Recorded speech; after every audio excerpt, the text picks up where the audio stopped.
Well, good afternoon and welcome to the Safer Everyday event. Those on Teams, thank you and welcome. And those in the room, great to see you.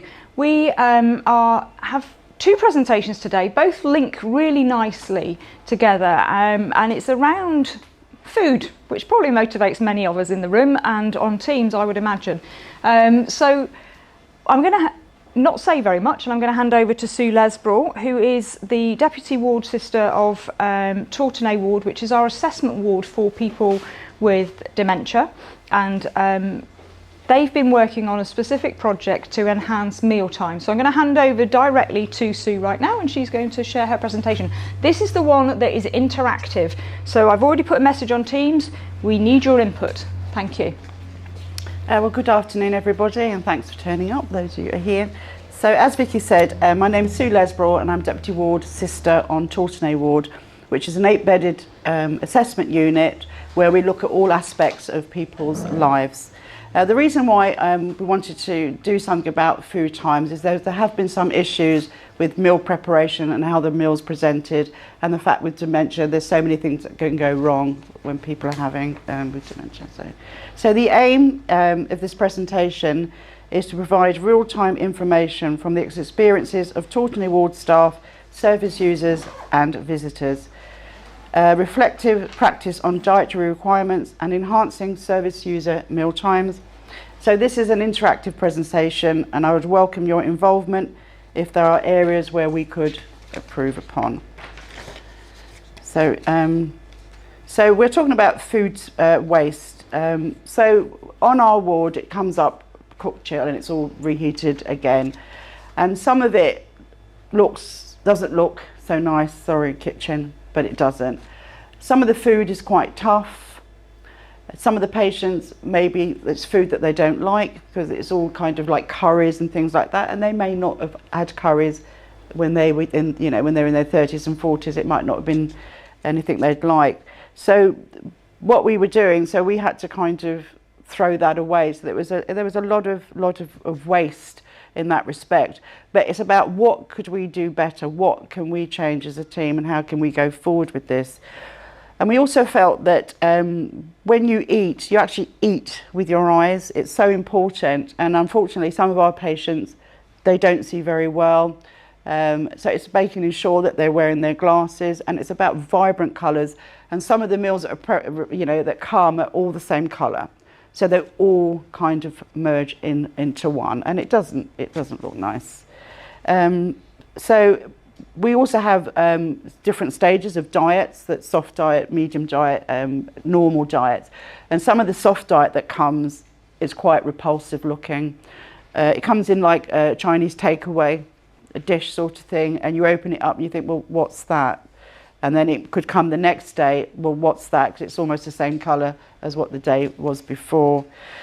And also with people with soft diets, there's a reason why they're on a soft diet, because of eating, swallowing and things like that. So the kitchen are made aware of this. However, we've had 2 occasions where we've had to put an incident report in because we found lettuce in a soft diet. And I went to the kitchen and asked why this was, and they said it was for decoration.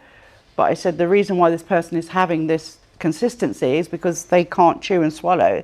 And I said if we hadn't seen that, they could have easily choked on that. So I did put an incident report in. And what came from that, the person in the kitchen then went for training because they weren't given training, which I found, so it was very good for all of us. And it wasn't a case of a blaming culture. It's about let's help each other out so it doesn't happen again, because could have quite easily have choked someone. So we're going on to the next slide. So I was going to do like groups of things, but I'm just going to throw this out there. So there's a list. So if you could list what is important to you from your dietary intake, think about how you choose food on a menu, why something appeals more than something else, and when would you not or last did eat something you really did not like and why. That's a bit of a mouthful, that one, but you can see it up there. So I'm just going to give people 5 minutes just to get their thoughts around that, and if they want to kind of think, if you've got a little bit of pen and paper just to list.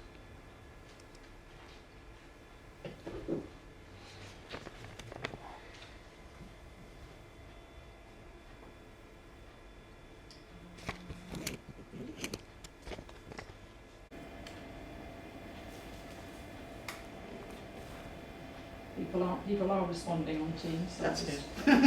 just letting them type away. That's a bit of a mouthful, that, wasn't it?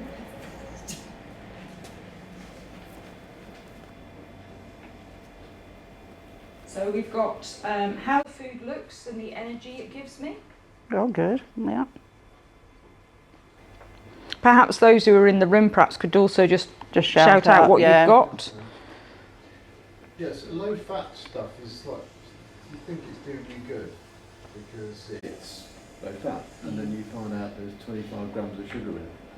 Yeah. So psychologically, Just make it taste low nice. fat sounds like a good option. I want to feel satisfied when I've eaten. You know, And then But somebody every time you eat, well, I wish I that's possibly you're could. asking a lot, that is. Yeah, but you know, sometimes you have, like you say, a low-fat meal, or you think, I'll take, you know, the really healthy option, and you come away and think, oh, I could just go a piece of bread and butter now, or something, don't you? So people again on a leader has put again she was the one who talked about how it looks, the energy it gives me, the colour makes it appealing, which you sort of mentioned, Sue, and the smell. Absolutely. Yeah. Alicia, I choose foods based on past experience of foods, what I like, what other people are eating around me, what time of day it is, the colour, whether I think it's healthy.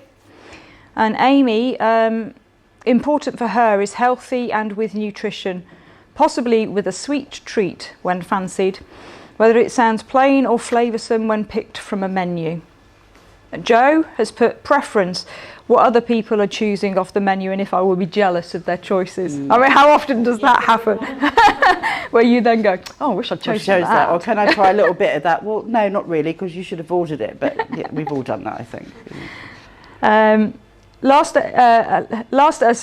Alida has put, a last ate a sandwich at an airport I didn't like as absolutely starving and had no choice. Ate something with a texture I didn't like, usually texture puts me off. And this is what we're saying about the, yeah. A meal that sounds like it's the biggest. Or a meal that sounds like it, yeah, how many people go do that? Double cheeseburger and lots of chips. There's that programme, isn't there, that Man versus Food or whatever, and he goes and tries to eat the biggest meal of, well, yeah. That would absolutely put me off. Oh, Alida and Kitty are responding together. Sorry, so I'm not quite sure who's that's who, okay. but Yeah. that's great. Nothing else on here at the minute. Anyone thoughts in there? I think it's the way it's cooked. Like it is overcooked. I cannot stand overcooked vegetables. Equally, my sister likes everything sort of crunchy, but no, I like it cooked, but not done to death. If you know what I mean.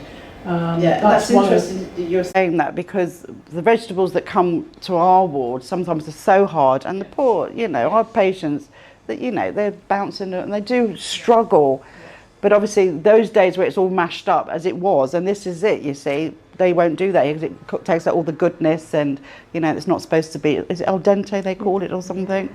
But I just call it really difficult for our patients. So yeah. So does the seasons make a difference then? So in the winter your patients might like something a bit like casserole. We do, but we tend to, was it yesterday that we had bean jar yesterday, or they have like beef stews, or so it doesn't really depend on what season it is. We don't tend to get a lot of salads, but if we ask for a salad, we will get a salad. But it's like, it's us empowering our patients and not just saying, is there anything else you fancy? Because we're given 3 choices, or they're given a vegetarian and then 2 other choices. And like these great big thick rissoles come with a sauce. I'm thinking, really? But I don't know. But I think seasons is a good point, because sometimes the thought of eating a great big casserole in the middle of a height of summer doesn't necessarily appeal. And it doesn't. But the thing I want in the middle of the winter is a nice big warm bowl of rice pudding. Rice pudding I would eat all the time, to be fair. Yeah. But that sort of idea, that nice home comforting type food. Yeah. I think there is a seasonal element, I would say, probably for some of us, where you don't necessarily eat salad in the middle of winter because it feels cold and things like that, but you would, definitely consider Yeah. eating them in the summer. So Because they used to do the sandwiches, and we used to have a nice sort of salad with that, but we don't get that anymore, you know. So they could have sandwiches with a little bit of salad, but and is that that doesn't come because anymore. they're not getting that because you're not being offered the I choice? Or don't. I because think of it the could have food been. I restrictions? think it could have been the waste factor that so Right. much salad was like kind of going back. But then they could have it for supper. They could have a nice little. Yeah. But that was stopped. And you just think it's just. And I'm not knocking the kitchen because this is not what this is about. It's about us all working together. But I don't know. Could I do any better? I don't know. I don't know. But Well, let's have an explore. Yeah. I think for older people, for your ward, like a lot of the older people, I mean, like my dad would meat and potato and veg. They never ate rice unless it was rice pudding, and they didn't have pasta, and they didn't have a lot of.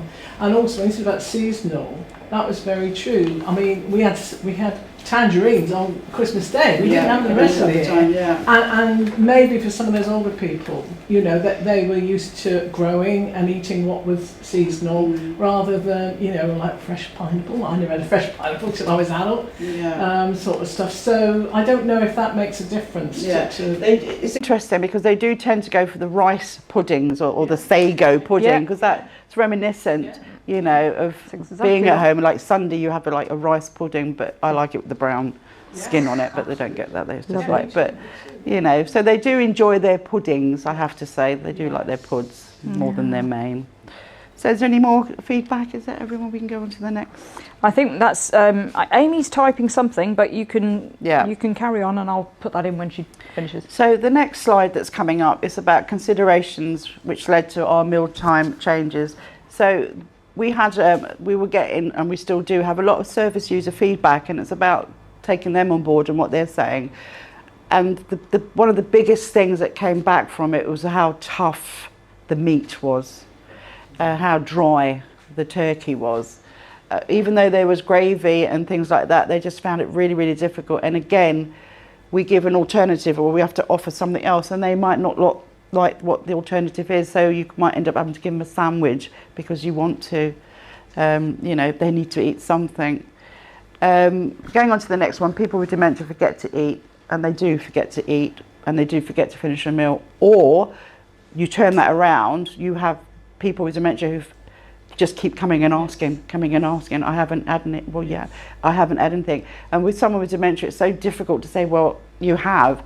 And then we tend to kind of think, oh, they think they haven't, and then you give, and then they're putting on weight when, you know, it's a case of what alternative can we give? A piece of fruit maybe. But the way we run is that breakfast time is between 9 and 10, so we're not rigid, 8, sorry, everyone has to sit down at 8.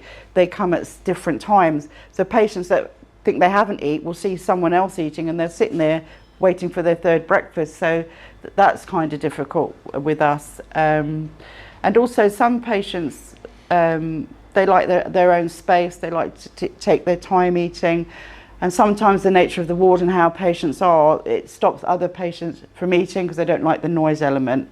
You know, they don't like how someone else is eating, or they complain about, oh, look at her dribbling and all that. So again, that stops people from eating as well. Consistency, as I said, we talked about the food prepared, and I have to say the soft diet that comes, I just think it's revolting, I'm afraid. Can I just chip in with Amy's comment then on that, because it fits quite nicely. She said, I saw a social media post a few weeks ago, which she says, I'm gutted I can't find it right now, where the chef had pureed all the ingredients separately, then piped them onto the plate in the shape of the food they represent. Looked amazing for those that choose by the food, you know, by the look of the food. I've got that. I know you yeah, have. I've Obviously, got, I know yes, you have. But I just thought I'd get interesting. that in there, that we've Yeah, people yeah, have and seen that's that. the thing. So again, so we're looking at the presentation of the food prepared. Like you say, if you went into a restaurant and you ordered something and it just came piled on top of each other and it's just thrown at you, you think, really? I mean, you know, and that's what we have to think about. It's not about piling things on, it's about having it all placed nicely. And if they ask, I don't want a lot, don't give somebody a lot. And I said we tend to kind of be overfeeders sometimes, and we're just piling on, thinking, oh, they didn't eat breakfast, let's get them loads. It's not about that. It's like, you know, the presentation and how it looks, and not cutting it all up into little bits and mixing it up. Do you know, they're not babies, they're actually adults that have dementia. The use of moulds, now that's, I think I've got a slide about that, but we'll come to that. I do agree with that statement, because I've actually seen the moulds, and they're absolutely amazing. So if you have peas, you have the peas are pureed and put in these little moulds and then put on the plate. Sausage looks like a sausage, a chicken looks like a piece of chicken without the skin off. It's amazing. We did ask about it, but I think it was the cost element and the time element of doing this, doing that. But I was kind of thinking, well, if we couldn't buy the moulds, and then when the pureed diet comes, if we can't just put them in the moulds and put them on the plate, I don't know. It's complicated. Yeah. Some of it is processed according to what Yeah, the kitchens can do. yeah, So and it's as really yeah. underfunding. And that's what I was saying, like I said, the funding and the time element of doing that, because, you know, of doing, and it's not for everybody, so it's about maybe only 2 patients will be needing that, you know. It's just... We used to have it in the hospital. Yeah. About 15 years ago, they used to. I remember seeing, and I thought how brilliant they look. Yeah, it was amazing. And then some people get them and mash it all together again. You're thinking, really? You're not supposed to, you know. I think people can't help it. I think that, you know, from old school, let's all mix it together. But it should be All a goes bit... down the same way. Yeah, and that's how I think, you know, and I'm thinking, yeah. But, so we are getting out of the way of, like, mixing it all up for good. Mixing all together is actually a sin, isn't it? So visual appetite, colour and texture, again, that's really important, is about taste. Unfortunately, if people can't see, or, you know, for whatever eyesight, sometimes if you just tell them what it is they're about to put in their mouth, or you assist some people. Some of our patients at the moment, we've got 3, I think, that need assistance with their feeding. So, you know, again, instead of just putting it in, tell them what's coming into their mouth. Tell them, I'm just about to put this in, tell me what you think. It's not very, open your mouth. And I was just talking to Di that there's a thing called the Newcastle model, way of supporting someone. Can I just use you as a guinea pig, please? Thank you. Which is... I'm right-handed. Right, okay. So say I'm supporting Di to eat something. So you're right-handed. I've got a plate here. I would obviously sit alongside Di. You never stand over somebody, because that can be seen as threatening to somebody. So I have the plate there. Di would put the spoon, because that's how I would do it, in hers. I would just cup Di's hand like this. Di, we're just going to get some food. Di would get her food, and then it's round, and then a motion. So Di would feel like that she's actually doing it herself. And so that's a really good way. But if someone's resistive to that, you'll get the spoon going everywhere and things like that. But we don't use that technique on the ward, and I think maybe that's something that, we could kind of bring in. But if you're left-handed like I am, sometimes it's really awkward to sort of, you know, yeah, if there's room and things like that. So food preparation again, and you do eat with your eyes. You definitely do eat with your eyes. But then again, some of our patients, they can't see very well, so it's about telling them what it is on the plate, you know. Because you could do like a clock thing, like someone that's blind, where at 12 o'clock you've got your spuds, like that advert, you know, 3 o'clock you've got your chicken, and sort of they can remember what a clock is and that sort of thing. But yeah, and I think smell, as you say, smell is really, really important. I think one of the best things that we ever did, we have breakfast clubs on our units. Yeah, we do. And they have their breakfast and things like that. I used to hate going to any of their wards at 8 o'clock in the morning, because you'd come away thinking, flipping it, I'm starving. Yeah. Because the smell of Yeah. bacon and food cooking. Yeah.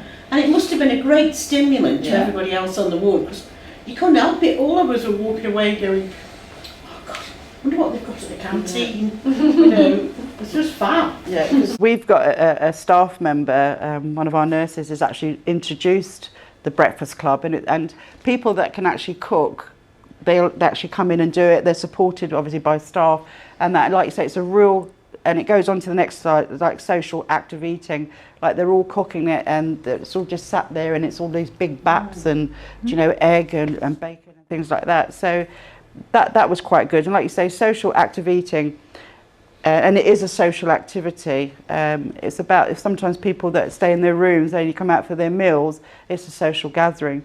But it's like I was saying before, is some of our patients refuse to eat with others. Some of our patients can't actually sit at the table, and sometimes we feel like it's isolating them, but there's disruptive, and it disrupts more. So it's for the greater good that sometimes we have to put someone, but someone always sits with them and engages with them. But it's a bit sad sometimes when you have to move somebody because they they're just really disruptive and things like that. Yeah. So that's that one. So I'm just going to ask if this go out there as well. Feedback on this slide. What would, if someone did that? Oh yeah. Any thoughts? So what's the question? Are you asking what these Yeah. pictures Yeah. say to you? Yeah. Yeah. Yeah. Was this some of our service user feedback? This is no. I've got Yeah. something there. I've got something here for that. I think the top one with the spoon just looks like a mush. Mm. of It's some really description. watery, isn't it? It's Yeah. not a lot of colour. appealing.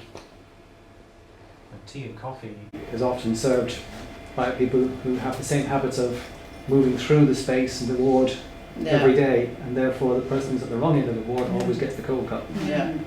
Yeah. And yet, you see, that would suit me because I don't like red hot drinks.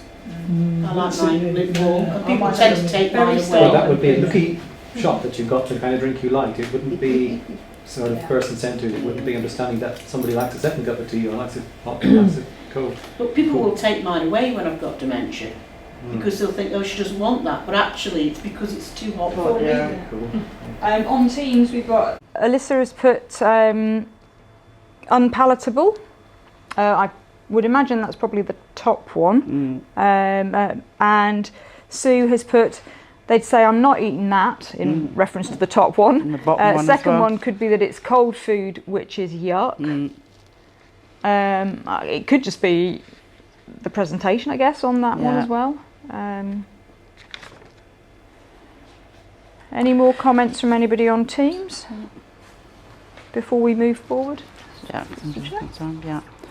So what happened was, like, so we have obviously the visitors come and we would do a cup of tea, and the tea's left with the patient, and then the family will come in and say, "Oh, that tea's really cold," thinking that we've just put the cold tea down, and actually it's been there for, and the patient just hasn't drank it. And like you were saying, Di, some patients like their cold tea. And it's also, a patient was asked would they like sugar, and they said yes. Family member came in, tried it, and they said, this has got sugar. My mum doesn't take sugar. Well, your mum said that she doesn't take sugar. Okay. So, you know, they've forgotten that they didn't take sugar, but we are taking it on board that they actually, well, they want sugar in their tea now. And with dementia, again, things change. And we go with the flow, or try to go with the flow. I'm going to give an anecdote. It might not be very funny to some, but in the Salvation Army you don't drink and you don't smoke. And one of my relatives was an army officer in the past, and they unfortunately got dementia in their older years. And apparently the ward said, or the home said, oh, he likes nothing more than having his hot toddy before he goes to bed. And they went, what? And they were like, oh yes, he won't do anything unless he gets his whiskey. And they were like, he's never drunk, and he's an army officer. And it was, so it does happen, doesn't But the thing it? is, what do you do about that? Do you say to them, well, no, you're not giving him that anymore, or just let him carry on with it? I think the family, once they'd recovered, were just like, oh well, Yeah. never mind. I think it's about knowing the person Yeah. and making Sure that you communicate when things do change to families so they understand. I mean, that person would have been mortified had they done that, to be fair. Yeah, But but it's interesting how they got onto him having hot toddies before he went to bed. How did that come about? You know, You brought the hot toddy in for him. or it might have been on the GP prescription. Nice hot toddy for tea. That was an issue in one of the care homes. And Vanessa, I think you're involved in that. I think this lady, she was in the care. I don't say she got dementia. I think she didn't, but she was diabetic, right? And they were bringing around the dessert. Oh yes, oh no, you can't have that. And actually, I think there was a complaint, but she's got mental capacity. Yes, she knows she's diabetic. She knows she shouldn't eat that, but don't we all know we shouldn't eat that, or what have you? And so I think the home, didn't have the powers to say, you're not having that. It was her choice, Right, even though yeah. it may be a poor choice in terms of a diabetes. Yeah. But it's like she's able to say, yes, I'll have some of that today. Thank you very much. And that's where for us, I mean, we promote it all the time, as you all will know, who've come to our dementia sessions. Life story work is so important Yeah. for us because we would know what his beliefs were. We would know that he'd never drank. But if people don't tell us, Yeah. we just go by what they Yeah. do, and if they see somebody else having a drink, we think, and they're going, Yeah. or trying to get that drink, Yeah. we assume they want one, not understanding. Yes. Because sometimes they Necessarily. change, because we had a situation in a care home where somebody was only ate fish, and the lady opposite had lasagna, and this person wanted what she had, and she wouldn't eat her fish, so in the end they had to change the diet to give her whatever she wanted, and it depended on what other people had in the room. They tried moving her to other tables, but she still wanted what she had. So it was a case of explaining to the relatives that, you know, this is what we have been doing because this is what the lady wants. So they were fine with that, but it was about keeping them aware of how things were changing. Sorry, I took people off on a tangent, or on a relevant tangent, but I'll let you get back to Yeah. your presentation. So Sue, if we go sorry. to the next slide, are you on? Oh, you're on to the next one. So people, as we said, people with dementia forget to eat, they forget to finish a meal. So if this was your husband, dad, brother, etc., what would you want to see different? When you look at that, what would you want to see different? If you came in and he was in a residential home or whatever, and you saw that. I would want to Find someone supporting them there, which doesn't look to be there. That would be my first. Yeah. I don't know about the towel around his No, neck. exactly. No, Very they do charged. much better ideas now, don't they? That look more like a shirt or something like that. Needs a Really bit of nice. spoon. Why does he need a plastic spoon? Very cool. Exactly. Yeah. I mean, it just looks, he looks so unhappy, doesn't he? Yeah. Yeah. Quite isolated as well. It just really looks. And whatever's in that bowl, I mean, unless it is rice pudding, so something like. If that is my meal and that's a mixture of everything, it's not exactly very appealing either. You know, there are different ways you can put that on a plate in such a way that's easier Yeah. for them to, if they need sides, isn't there? So Yeah. And it'd be helpful if the bowl was a different colour. yeah. So the food would stand Find out more. Yeah. I've just got a few people possibly on Teams typing. Would like to see that there's somebody with them. Would like them to see them with company. Yeah. That's what, yeah. Is definitely put Yeah. on there. Yeah. So we're talking about food consistency. So we've got the International Dysphagia Diet Standardisation Initiative, and I have to read it out because I can't do the abbreviations. So this is what we use on our ward, and this tells us like the different dietary textures that somebody has to have with foods and with drinks. And so the dietitian will come and tell us what level a person needs to be at, and then we go to that level, and then it actually shows us what we need to do. So this is our guideline, this is like our Bible of food consistency. So if something does come up and we feel that it's not the right consistency, we can actually look at that and kind of put it against whatever's been brought up. But yeah, this is really good, and it's like a fork and spoon test where the consistencies of the drink, what it's supposed to do, and if it goes through a fork. So it really, really, really is helpful. And we've also learnt about as well with thickener, what we used to do is actually put the drink and then add the thickener, but it's not, it's the thickener, then you add the drink really, really slowly, then you do it with a fork, not a spoon. So we've actually learned really well over the last, and to leave it, not to think, oh, let's start to, and to leave it and go by guidelines, and don't put extra in because it does take a little bit of time to thicken, but we've learned that. So yeah, so this is really, really good. Like I said, this is our Bible that we go through. Sorry, just that it would be the speech therapist. Oh, speech and language, yeah. Thank you. Sorry. And there's also, this is going to link in with you, there's also a Matt, our link nurse went to a meeting and came back with this mat, and we thought, well, what's this about? So what we actually do, this tells you if someone is a slow eater, independent but slow. So we put this, as you can see by the picture here, we place everything on this mat. So this tells staff, leave them, they're fine, they just take a while to eat. And we can do it as well with somebody if we're looking after someone and we're supporting someone with their meal as well. Instead of staff saying, oh, she's taken ages with that one. There's a reason why we're taking a long time with that person, because they take a time to eat. Because sometimes people will go, have you finished, have you finished, have you finished? And they get really upset with you because no, they haven't. Just they take a long time. So this is what we're going to be using now. This is what we use now on our ward. So it gives people... And also another thing is about measurements as well, of different measurements, especially if we're doing an input and output chart for fluids, we've done like the measurements now, so people know what each thing holds. It doesn't all hold 200 mils, they all hold different amounts of fluid, so we've got them on the wards as well now. Amy just contributed their great idea for promoting dignity without being obvious by telling everybody. Yeah. Which, as you rightly pointed out, the next presentation will also sort of supplement that. So if we go to the next slide, thank you. So this goes in nicely with the lady that was mentioned about moulds, and so like you see, you know, unfortunately we can't get them. I don't know if there's any way about them. So it's just so that's really appealing. Instead of having a pile of mush, and it's what comes, we can't change that. We can't make them look like a sausage. We can't make them look like a carrot, unfortunately. But like you see, it's really appealing with all those moulds. Add that, and it just makes it really, really look nice, and not a pile of mush. So this is the next slide is a throw it out there. So if you identify the foods, and which food photo would you prefer to have as your meal? And I'm afraid there's no prizes for the person that gets them all correct. Is it which you would prefer or what you don't like as well? No, it's what you would prefer out of that lot. If you can name all of them, brilliant. And what photo would you prefer to have as your meal? What appeals to you? Be interesting if you... various cheeses. Yeah. Yeah, I'd have E out of all of that. Yeah. People are on there. The grubs and the ants. E and A. Sorry? Extra protein. What B? B is probably pretty much what people are getting on the ward. Pureed mush, yeah.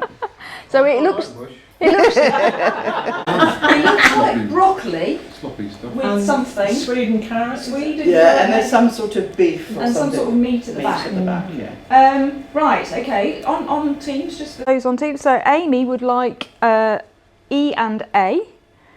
Elsa would like A or E. Sue, I nearly said she'd like frog's legs, but then I've just read that she's actually named all of them, and she says she'd have E. So she'd have E, and Joe would have E. I think we're all cheese fans. So it's very here, cheesy fan, isn't it? cheese fans. Does anybody know what? Does everybody know that's what I'm saying. Does what is everyone on know there? what's on there?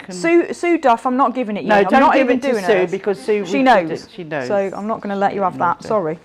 And you can't shout because you've got the answers. Do you know what number? Frog's legs, is it? Yeah, C is frog legs. These bruschetta with cherry tomatoes. Yeah, with tomatoes. Yeah, Basil. yeah. I think it's like a cottage cheese there as well Yeah, underneath. looks like it. hmm So we know that B is like really not nice. If everyone's got the C with the chicken, the frog. I'd eat B above D and F. I'll be perfectly blunt. I would. He looks okay to me. Yeah, I mean, I'd eat it. For sure. And in fact, I wouldn't even eat C. And for some reason, there's ants in a roll. So I don't quite understand that. But Ants in a roll. Oh, it is. ants in a bread roll. They don't actually eat that, do they? Do you not have chocolate ants? No. Have you No. ever eaten a chocolate ant? No thanks. I've had the fresh ant, it was quite nice. The dip. Yeah, you can have chocolate ants and all sorts. Full of protein and all that. Yeah. And the last, the The last one is, yes, Wichita grubs, which is an Australian delicacy, full of protein. 2 of those instead of a pint of milk. You're so well away. I wasn't letting Sue have a conversation on here, but I will. So Sue says that the fire safety officer, presumably then Andy, has tried F, has tried the Wichita grub, ask him what they were like. I'm not going to do that because he's not here. If he was on Teams, I would. And she says that ants in rolls in Asia signify that the roll is fresh. I mean, they just happen to be in the roll, or you actually add them to? That is. I don't need an ant to tell Well, me. the ants are fresh. I was going to say. Try it myself. I just not so sure. Not so sure I like that idea. Table legs, otherwise they look like muffins. Oh, yes, they tap the roll and the ants fall out. Yeah, but it's like that cheese you can get with all the maggots coming out. I mean, that's a delicacy. Oh That's my a gosh, you know real ripe. Oh, cheese. You were saying it entices you to eat. This conversation's going the wrong way. Sorry. So if I go to the next card, is prompt cards. So is there any suggestions? and what you would consider when you're completing a food prompt card. What do you think is the most important thing when doing a prompt card? Visual things we've already talked about. I should probably not contribute, not because I've done the presentation, Yeah. but because this is my bread and butter Yeah. as well. But visually, Yeah. being able to look at something. Yeah. Yeah. I know in well, so care home in Guernsey, they actually have a picture of what the meal choices are.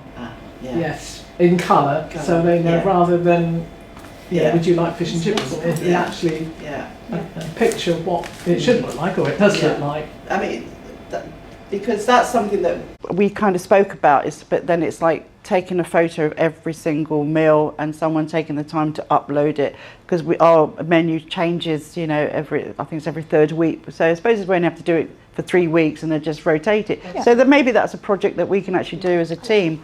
We've done it previously. We did it previously. So it just in looked nice. Chill and other things. Yeah. Okay, so maybe that's something. You've got the definitely. laminated Yeah. and so Definitely worth it's- doing. Yeah. It's best practice too, Yeah. isn't it? So yeah, because like you say, it's written on the board, so there is trouble, but not a lot of our patients understand what's that then, what's kedgeree, Yeah. Yeah. that sort of thing. So we've just done some coffee, tea sort of thing. The fact that they can have milkshake, water, the different juices we did, and the different cereals. So yeah, That's really attractive. yeah, and brown, white bread if they'd like a yogurt. We've also got like the honey, strawberry jam, marmalade or Marmite. You either love it or hate that one. Or there's porridge, and the fruit choices like grapes, bananas, apples and oranges. But I have to say that family members do bring in like snacks and things for their loved ones, but they can't really bring in hot meals because I have to sign a disclaimer to say if anything's wrong, we're not responsible for this food poisoning. So anything that comes has to have the sell-by date on it, really. So. I mean, the only other thing I would say on that is we had an Italian gentleman that was resident on one of the units, and as his illness progressed, he went back to his native tongue. So we actually had to learn some Italian to communicate with him, and we used prompt cards with Italian on, because he looked at us as though, and he did look at us as though we were talking a different language, but we were to him. So sometimes it's worth remembering. Yeah, because we had a gentleman on the ward and he was from Italy. Going back, he wanted pasta and we weren't doing pasta on the ward, so and things like meatballs and things like I that. had a French lady who's actually just died, and she was in the hospital, and her, and again, the way that the French eat, they'll have the meat on one plate, then they'll have the vegetables on one plate, and then they'll have they don't have it all together on one plate. And her daughter used to come in every single day at lunchtime, to speak to her in French, but also I think, yes, to do it the way that, and also the way that she liked it cooked, or that she used to come into the hospital. I mean, she's just passed away, but and I think that's true for anyone that is, is not English or Guernsey first language, really. No. It's a difficult one because, as I said, it demands a lot of flexibility. Yeah. Was it one of the care homes, or was it in the hospital that somebody just? I think it might have been the care home. They brought a takeaway in for them one day. They had a takeaway for people there, sort of stuff. And I didn't know if, again, I know our kitchen can't provide that, but things like that. Because we haven't done that, but families do bring in like snacks and like the favourite biscuits and things like that, because obviously you don't provide them. But we would, like the activities nurse, we've got a new one start. We kind of try and do like a fish and chip night. Let's go in the bus, let's go to Kobo, let's get fish and chips, let's make some normality out of making something a nice social event, things like that. So is that you? I'm sorry, is that not yours? Is that mine? Because I don't remember that being there. That is yours. Okay, I don't remember putting that there. So social activity. What have we learnt? Well, I think we've learned that you've used the phrase of eat with your eyes, but that we all have very different ideas of what we like as well. So you can't assume that just because I like rice pudding, which you could feed me at any time of the day, doesn't mean anybody else in this room is going to be the same.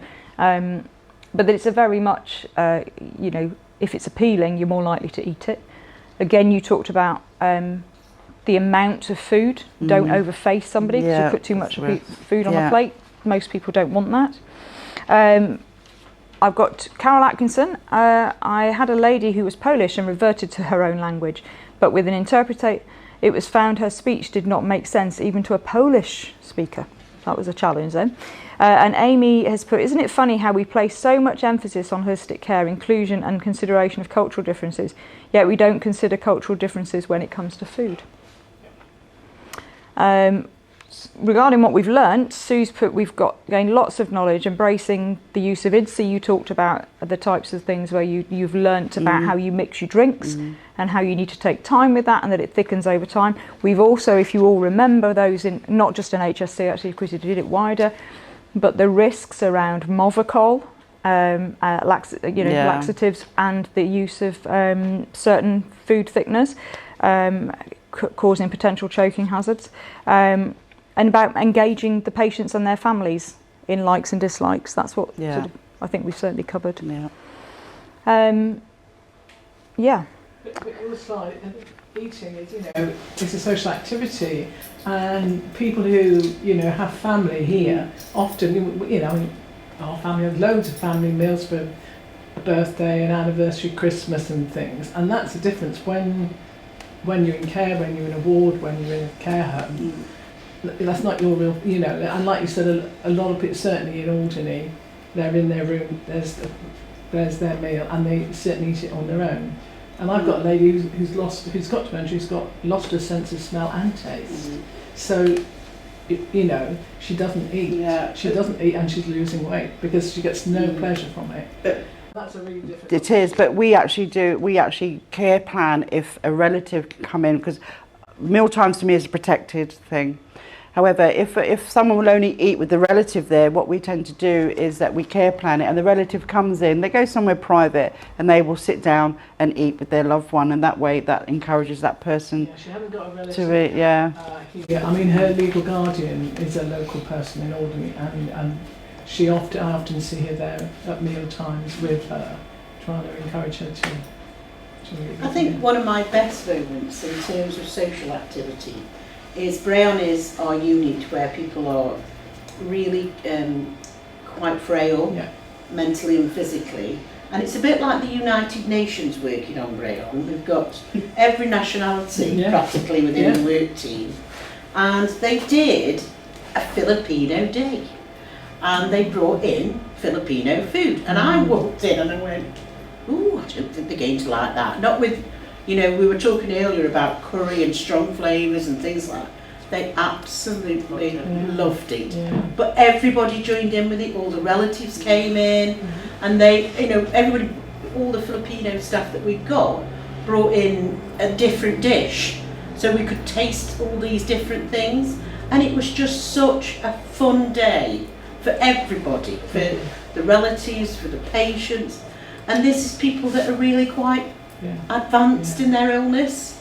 So it can be done, you know, even with people that you don't think it can be done with. The cultural aspect of it, I think it's one of the big points we have learned today, because I believe I'm the only outsider here in this group. Your Christmas looks completely different from my Christmas. So if I would be on one of your wards, I would really be feel completely awkward, because this is nothing what my Christmas looks like. So that's definitely really important. So I've just got a little ending here. That food is an important part of our everyday life. It is important to assess dietary intake with every person and offer a patient-centred person approach to their diet and meal times. If they're not eating properly or things happen, there's weight loss, dehydration, social isolation. It's ensuring that their teeth are fine. If they need false teeth, put the teeth in. It's about skin integrity. It can impact, if you're not having a good diet, your skin. It can, you know, your skin. It's making sure that people are wearing glasses to be able to see. But there's loads and loads and loads just around a meal time and making it, you know, important, really. So I would like to thank everyone for listening. If anybody would like to just come and have a look at our ward, if they haven't seen our ward, we've now got a small assessment kitchen that our managers got up and running, where people are empowered to go and make their own teas and coffees, and they can make sandwiches. Just to see how much they can do, because we tend to think because they're in hospital they can't actually cook. They might not be able to cook a 3-course meal, but I'm sure that most of them can do sandwiches, so it's empowering people, and it's actually part of the NAP. An assessment. Yeah, that's what you're there for, isn't it? To assess what they can and can't do, surely. Yeah. But we are getting better. They are putting trays of cereal and everything out for people to choose themselves, because we are quite, sort of, we take over and I'll open that, no, and I'm on at them, no, they can do it themselves. They can do it themselves. So they're getting better. They are getting better. So I don't know if there's any questions. I've just put it out to the group on Teams. Are there any questions for Sue? Thank you very much. Otherwise, thank you so much for coming. Thank you on Teams. Great presentation. Thank you. About the red tray system, I really thought the way you presented that was excellent. It was a brilliant presentation. Oh, thank you. They're really great, and you're great to work with. The red tray system should be everywhere across the hospital, and it's just to make sure that highlights the patient who's nutritionally vulnerable. So sometimes it's like the tide, it's always there, but people know it and don't. So if everyone could just refresh themselves about that, I love the way you presented. Thank you. And on that note, thank you very much for the fan week, because that fits very nicely with my next little bit.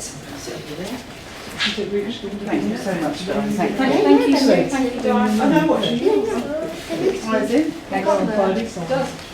So I'm presenting on behalf of Alderney, which I think some people are from Alderney are hopefully on the Teams chat. Steve will keep an eye on it, because it might be that they can contribute to what I'm going to share, because this was their presentation. This is their glory, not mine, okay? So please make that very clear. This is something that Alderney have done, and they were going to host it right back in January of 2020, and we all know what happened and went wrong at that point in time. And sadly, for various reasons, the person who was going to present it has since gone on to have a child, and is, I think, about to have another child, so hasn't been able to do so. But it was becoming more and more frustrating, because this is a really good piece of work that they have done, which aligns with what Sue and the team in Tortney are looking at doing and have been doing, and is so simple and should be rolled out. Okay, that's my opinion, but it should be rolled out across the organisation as a whole. So that's why I'm doing it. So if I don't present it as well as they would, bear with me. And if I get some of it slightly inaccurate, bear with me on that as well, but I will do my best. So the Minho, for those who don't know, it is very much part of HSC. Clearly it's on a very small island called Alderney, as most of us would know, and it delivers a very wide range of services. So it provides long stay facilities for people with dementia, it provides an acute hospital, and it also has an ED. It has an X-ray room, and they also deliver community care in the community. So they have recently appointed, I think, a district nurse role, or certainly somebody who's completing their training. So they provide a mini hospital across for Alderney as best as they can, with limited provisions, but a very a team who are very keen and passionate to deliver good care to the population in Alderney. They're a GP-led service, so the GPs are employed by HSC and go in and support and provide the medical care and review. They have their own catering team, so it would not work, but we do not send the food from here to Alderney. That would not work. And they have a great team supporting them as a domestic group. And this was instigated by somebody from their domestic team, a lady called Julia, who leads on their dementia aspects from the housekeeping team, and it's really, she deserves all the credit for this. This is something that she has put in place or requested to be put in place, and the team have run with it. So what was the issue? So we've already heard Sue talk about it. People with dementia quite often forget to eat, possibly forget to drink. Some might eat and drink too much because they've forgotten that they've had a drink, or forgotten that they've eaten food. And what they were finding, or certainly finding in Alderney, was that many people who have dementia, but other people as well, but have issues with their bowel management. It happens to us all, I think, at some point in time, and it can cause specific issues, especially if you have dementia. You're not eating enough, you're not drinking enough, you become very sluggish in your system, and a lot of people were prescribed something along the lines of Movicol. Okay, I'm not selling Movicol, just to, all of those things, but Movicol, most of us have heard of that, and this is a means of a parent to allow us to sort of move through the bowel, and it is put into a drink, and that person needs to consume that drink, obviously, in order for it to have its effect. And what was happening quite often was that the drinks were being removed away from the patient before they'd actually drunk it, and people didn't know that there was necessarily something in that drink. So they might have thought it was just water, they might have thought it was just orange juice, but it potentially had the medication in, so they weren't getting the medication. There was risks of increased constipation. I was about to say incontinence, that wasn't the word I was looking for. So all of those things that Sue sort of pointed out really fit with this as well. And quite often staff were busy on the wards, as we all know. It can not always be very easy to sit there and watch somebody drink, so they left it behind in the hope that that person would drink it over time. And sometimes the housekeeping staff came along and took it away by mistake. So I've mentioned that. So what could they do? So they looked at this and how could we change this? So Julia came up with a way of raising awareness, and that was to use a green cup. So as far as I'm aware, because they sent me the picture, this is the green cup. So I don't know how we get these, but we're going to get these somehow in the wider organisation. So they purchased green cups, and basically anybody who needs something like Movicol or has issues around needing to maintain their fluid balance, and we're monitoring their food and have they drunk enough fluids, then they're using the green cup as a means of ensuring that the domestic team know there's a reason for that, I need to leave it there and not take it away. Similar idea to, or the same idea to, the red mat, which they've also implemented and used, which is part of this presentation as well. So it was easy, it was cheap, realistically, it's not expensive. And what they went about, how do we make sure we communicate this across the whole team? So this was talking about the Safer Everyday principles, about how you share information, how do you start ensuring that everybody knows what we're doing. So they talked to the domestic staff in their staff meeting, they did it in the nursing team meetings, they handed over in part of their handover process, and they all worked together as a team for the end goal. The longer term ideas that they'd had, and I'm hoping that they have managed to continue this, is that they would accurately record how much fluid a patient had been consuming for those where it was needed. So they would be able to record how many times that green cup had been filled up. And it was also a way and means of using the red placemat with their food in place, a way of maintaining and making sure they could keep an eye on how much food that person had consumed and how long potentially it might have taken them to consume it. So that I think looking at this then, Laura, who is, I think it's the same Laura, but back at the time Laura wasn't the ward manager, so I think Laura is now the ward manager. She adopted the red mat idea again, so it was about monitoring their food, again, whether they were slow eaters or whether we needed to make sure they did eat sufficient.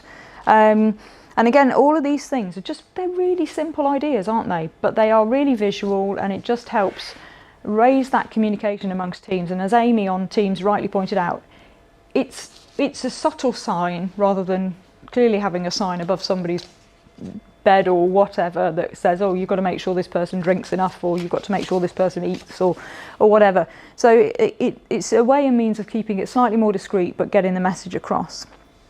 So the conclusion for me when Jess Masters talked to me about this and wanted Julia to be acknowledged in this was that this is really simple, very effective, and doesn't cost a great deal, is something that we should easily be able to roll out across all areas.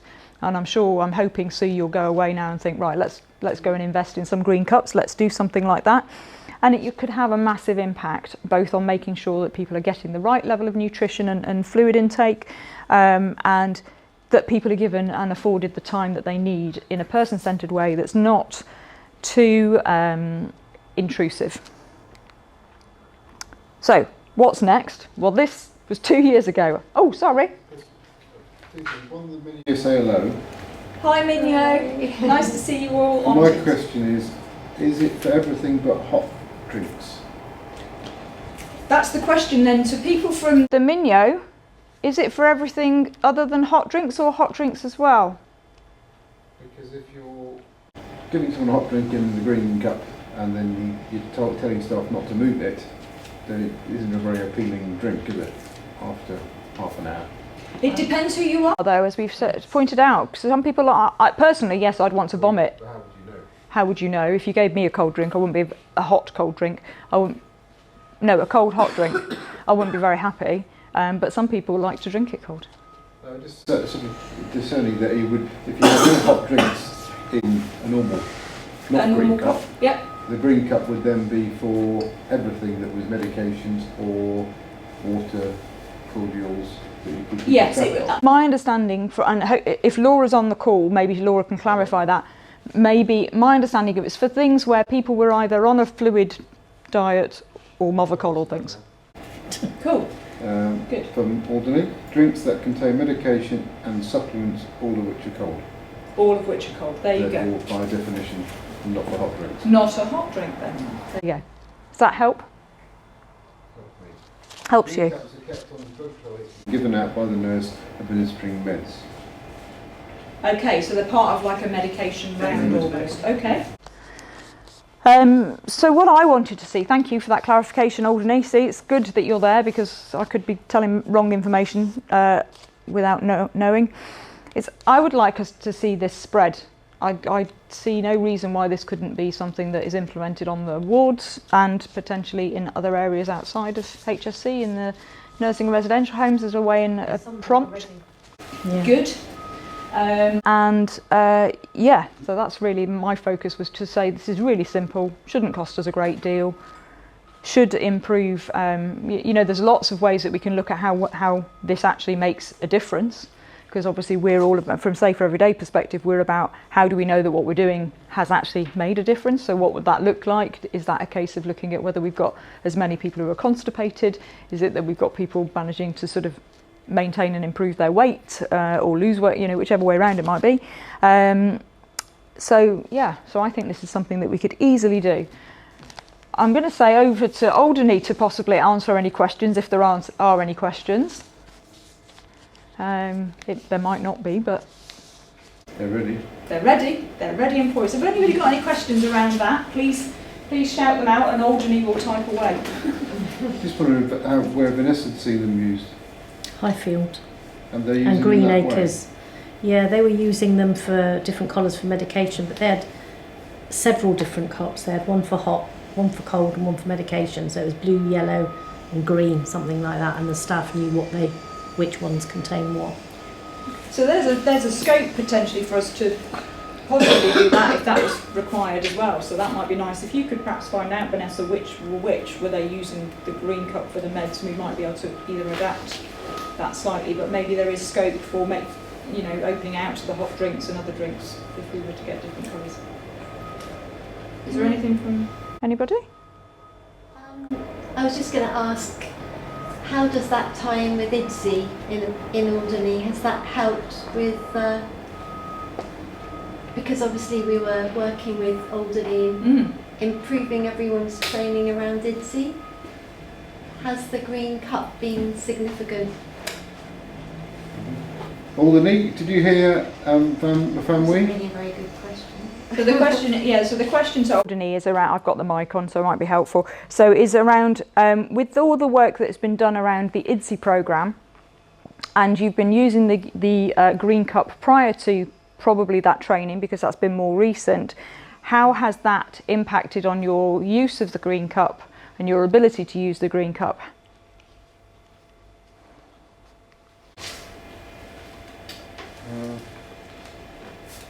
Got to give them time to type. That's how quick they are, isn't it? So this is just... So can you tell me what IDSI is? So International standardisation. It's the International Dysphagia Diet Standardisation Initiative. Sorry, come again. International Dysphagia Diet Standardisation Initiative, IDSI. Thank you. It's about the different textures. I learned that. basically, it's really important that everyone knows about it. So it's part of our mandatory training in the hospital, and it's being led. It's a global thing whereby they worked out that one man's puree is another person's lumpy. So they want to just uniformly make sure when someone's got swallowing risk, Yeah. that the risk of aspiration is minimised. So the idea is that everybody within our bailiwick is familiar with it when they're in the care home system, and that all the chefs are trained, all the staff are, everyone's aware, so that people, therefore the nurses get trained to assess the level, which is correct, backed up by the speech therapist. And then it's a really huge piece of work, which is really exciting because it should improve the quality. And has of everyone care. had the training now? We've been pushing and rolling it out. Our problem is it's come during COVID, and Yeah. staffing levels have meant that sometimes it's been quite a challenge. Like Solange, you know, with the Lighthouse wards, you've done a lot of work on it, and they've been like champions in each area. And Alderney particularly have got such a turnover of staff. We've got a lot of So- locums, temporary staff, so There is a lot on meta compliance. A lot of the meta compliance training has got the IDSI. A lot of the training is there, which is really helpful because it's got video clips around how you make your drinks and things. So that is there. Oh, sorry, Steve. Alderney. The response from Alderney is that the Green Cup is an initiative that focuses on medication administration safety, so it's not specifically diet, fluid balance, etc. No, but I guess that was where they were hoping to take it, was improving the fluid balance from what I understood from Jess, and making sure that people who are, even though they might be on medication, may well have thickener in their drinks and the likes. We've got a salt comment from Elsa. And Sorry. Kitty probably as well. Yeah. I'm not sure Kitty's there. Paediatric IDSI training is due to be implemented soon too. Excellent. So the red tray system should be implemented across HSC, and it has two things. It has the red tray, which is really for people who've got a MUS score of 1 or 2, or like you so brilliantly put, Solange. And then also there comes with it a jug, Vicky, which I'm not sure you're aware of. So the jugs have got a red top, Yep. and they're available, and the idea of that is somebody on the fluid balance, that the healthcare team would, or the kitchen team would remove it, so they knew, so they could do that. And we've also got a purple top. I don't know if you're aware of that. I'm not aware Yes, of that. we I'm were aware of told. the red one. So the purple top is to alert people, because the other big health and safety concern we have is around food allergy. Yeah. So obviously it's very difficult when you've got a team. If somebody say they had a nut allergy, somebody else might not know. So the idea we came up with as a MDT was to use a purple top jug, so that people would say, purple top jug, that means that this person is at risk of a food allergy. I'll be careful before I offer them a biscuit without checking what they're allergic to. So that was what we started to implement. That's another example about how colour coding can be linked to safety alerts and risks. And I'm going to ask you then, family. You know the story. Would you like to come and do a presentation around some of that work? Because I do think that the likelihood is that it is not as well cascaded across the HSC as you might like to think. I did not know about that purple, and people who've come to me actually even about allergies have made no reference, housekeeping staff included, to that purple jug. No reference at all. So anything we can do to help you plug that would be positive, I would suggest. I think it would be really good. I mean, there's so much to do for all of us, but the red tray system we tied in with the link nurse, but the problem we've had is staffing levels and staff turnover, isn't it? Yeah. So if it was possible to be able to share that, that would be a real privilege, yeah. Thank you. Well, it is possible, and I would very much like you to do that at some point. Hopefully it won't be too onerous and cumbersome for you. But Alderney do some really good job in their dining room too, don't they? Get people sitting down together with their beautiful view. So. yeah, they've got a lovely Place to, I probably wouldn't end up eating. I'd probably be staring out at the view, but but it is lovely. Yeah. Is there anything else from Alderney that you want to add or would like to sort of mention around this piece of work that you've been doing, or anything else while you're there? Give me a chance. Nothing yet. Nothing yet. Well, while they might type away or may not, we have that's the end of today's session, and we have another QI clinic again in September. I cannot remember the date off the top of my head, and the next presentation session is the 5th. I want to say the 15th of November, I think it is, and we will be having some presentations around the community safety flag piece of work that they've been doing to try and flag up issues around safety within the community teams that Karen Leach heads up. And I think there is other presentations that I also cannot now remember what we're doing. The plan for next year is that we will continue to do sessions like this, and we will continue to host them on Teams as well, because that does allow for the likes of Alderney to be far more involved. And my hope, I've obviously tried not to steal their thunder because I really did want them to physically present this, but hopefully Alderney will come up with something else in the not too distant future, and somehow or another we will work out how we actually have them say it, not me. Nothing more from Alderney. But thank you, Alderney, for all your work that you've done on that. I'm sorry it's taken us this long, but I had to bite the bullet this time and do it because I wanted to get it out there, because it was such a good piece of work that you'd done.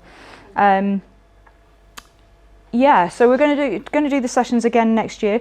Another plug as well, in the next sort of 6 to 8 weeks, there will be an email application form being sent out to all people, inviting them to apply for the basic care and a basic certificate in quality and patient safety with the Institute of Healthcare Improvement, which, if you some of you might remember, was offered a few years ago, and we had 50 people train with the IHI. We are going to host that again for 2023. We were planning to do it this year, but this year's been again a little bit of a remnant of COVID, hasn't it? So fingers crossed we get to do that for next year.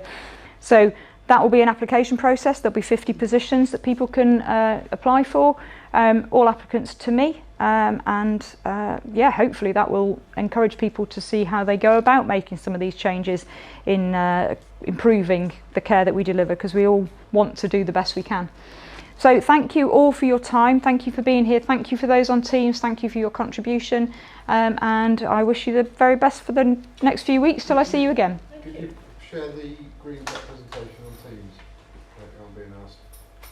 It will be shared. So just to remind people, all the presentations, apart from obviously we've done it live stream, but all the presentations are uploaded onto the gov.gg/Safer Everyday website. So they are available for you to view at any time. Every single presentation we've done is there. So please, I signpost you that direction, I would say. From Alderney's perspective, the actual presentation I will gladly share to the Alderney team so they have it for if they want to do it locally for them for any reason, if they want to do any training. Okay, thank you very much everybody, much appreciated.